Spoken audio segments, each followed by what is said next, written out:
Lisa, you addressed Da Vinci students about the subject of agile leadership. Is it possible to give a nutshell version of what is meant by that term? I think today, leadership, like everything else in business, is evolving constantly. And we're always looking for ways to lead more effectively and to find ways which create both employee engagement as well as an effective go-to-market. And so at the moment, you're hearing a lot of leaders talk about agile leadership. And agile as a concept seems to have come out of engineering, maths, and of course IT. And a real significant part of agile in IT is that it's team-based and that everybody's accountable. But it's very structured at the same time.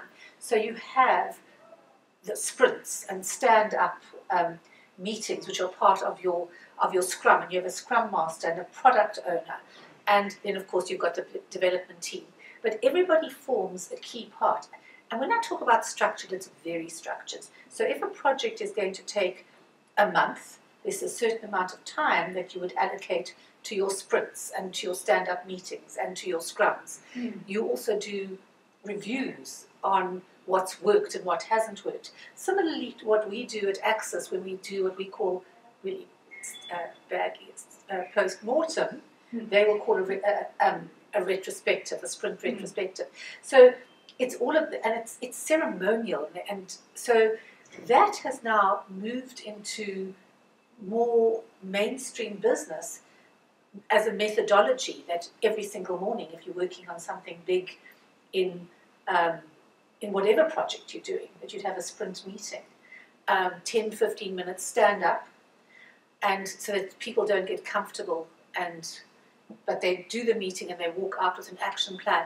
And also part of that sprint meeting is discussing, did you do what you said you were going to do in our sprint meeting yesterday, and what are your plans to do today?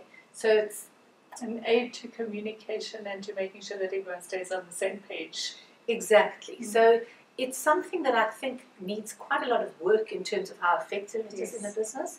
And I also think it's something that you can't plaster on top of a current system. You've really got to dig deep to bring agile into your workplace effectively.